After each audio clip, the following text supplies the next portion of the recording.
मालिनी जी, बेहद दुखद खबर है ये। सभी को परेशान कर दिया है इस खबर ने। जो सबको हंसाता था आज वो सबको रुला गया है।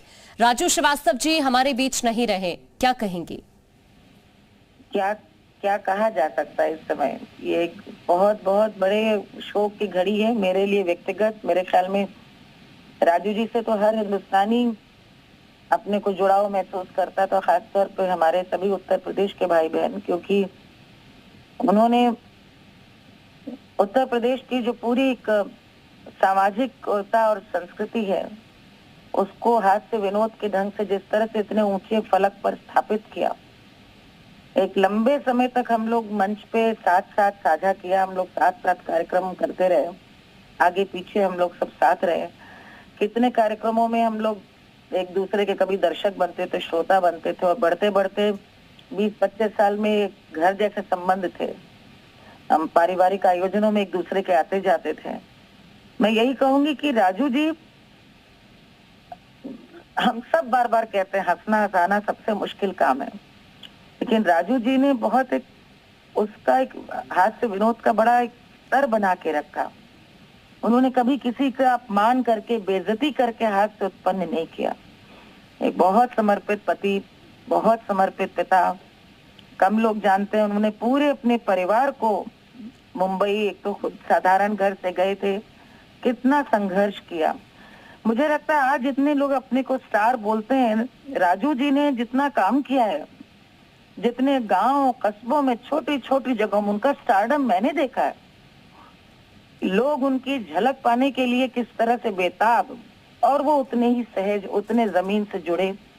और जमीन से जुड़े तो थे तभी तो इस प्रकार के घटनाओं को ऑब्जर्व करके वो हास्य में बदल पाते थे।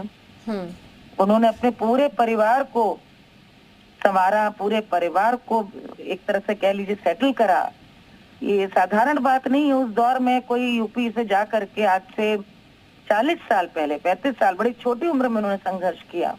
और उस समय स्टैंड अप कॉमेडियन तो कोई जानता भी नहीं था कि ऐसा कुछ होता भी है, लेकिन उन्होंने अपनी पूरी जो उनके एक चाहे वो राजनीति हो, सियासत हो, शादी हो, ब्याह हो, हमारा जो सामाजिक चित्रण है उत्तर प्रदेश का, उसको लेकर के जिस प्रकार के गुदगुदाने वाले प्रसंगों के जरिए पूरे गुदगुदाया है पूरे देश को, वो हमेशा ही रहने वाले हैं। लेकिन परिवार के लिए बहुत, और हम सब के लिए यह असामयिक घटना है, क्योंकि अभी तो कोई उम्र जाने की थी नहीं। मैं तो बहुत मिस करूंगी, क्योंकि मुझे उम्मीद थी कि वो जितने जीवट वाले थे वो ठीक होकर आ जाएंगे। बीमार जब वो थे, मेरी तब परिवार से बात हुई थी, वाइफ से बात हुई थी, उन्होंने भी यही कहा कि मैं उनको लेकर के ही आऊंगी अस्पताल से, लेकिन ये हुआ नहीं। तो इसमें ये बहुत अभी समय लगेगा सिंक इन करने में कि राजू जी नहीं रहे अभी। मालिनी जी, उनका कोई किस्सा आप शेयर करना चाहेंगे? क्योंकि आपने अभी कहा कि पारिवारिक संबंध जैसे थे उनसे, और आपने कई बार साथ में मंच भी साझा किया है। कुछ उनके बारे में साझा करने चाहेंगे? कोई ऐसा किस्सा जो आप दर्शकों को बताना चाहें? कितनी बातें हैं, एक मतलब खजाना है मेरे पास तो अनुभवों का। लेकिन हाँ, जैसे जब वो यहाँ पे फिल्म निगम के यहाँ पर वो बन गए उत्तर प्रदेश में अध्यक्ष, तो एक कार्यक्रम हुआ जिसमें सारे लोग आए हुए थे, और उनको जाहिर है वो सियासत पे चुकी आ चुके थे, तो उनसे अपेक्षा थी कि वो भाषण इस प्रकार का देंगे उस मंच पे। सारे बड़े बड़े लोग थे, जितने मुंबई से आए हुए निर्माता, निर्देशक, सुभाष घई जी, बोनी कपूर जी, सब लोग थे। और वो 2 लाइन बोलने के बाद एकदम से सटहा के हंसे, बोले भाई इस पद के अनुरूप मुझसे अपेक्षा है कि मैं गंभीर भाषण दूं, लेकिन आप जानते हैं वो तो मेरे फितरत में नहीं है। और वहीं पर उन्होंने उन सबका, जो मंच पे बैठे थे, एक एक व्यक्ति का मजाक बना करके सबको हंसा डाला। बोले मेरी पहचान यही है, मैं तो यही हूँ, इसीलिए आप राजू श्रीवास्तव को जानते हैं, मैं कोई सियासत वाला भाषण नहीं दे सकता। और पूरे सभागार में तालियां गूंज उठी। कई किस्से हैं। एक बार बहुत पहले उन्होंने सामने देख लिया कि मैं बैठी हुई हूँ, और सारे जितने उनके किस्से बताने वाले थे उसमें केंद्र में मुझको ही डाल दिया कि मेरे ही ऊपर सारे उनके जोक्स आ गए।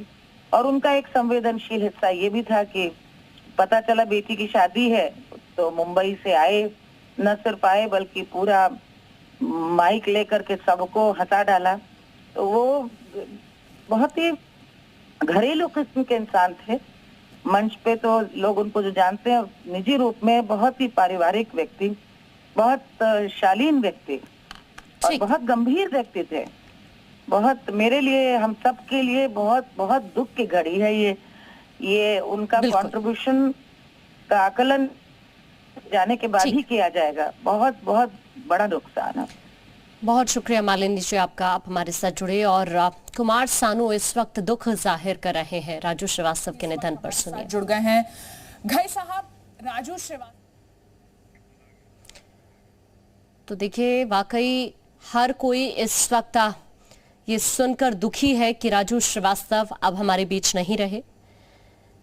संघर्ष के दिनों से लेकर यश के शिखर तक की यात्रा के सैकड़ों संस्मरण आंखों के आगे इस वक्त तैर रहे हैं। सांसारिक यात्रा से विराम ले लिया है उन्होंने और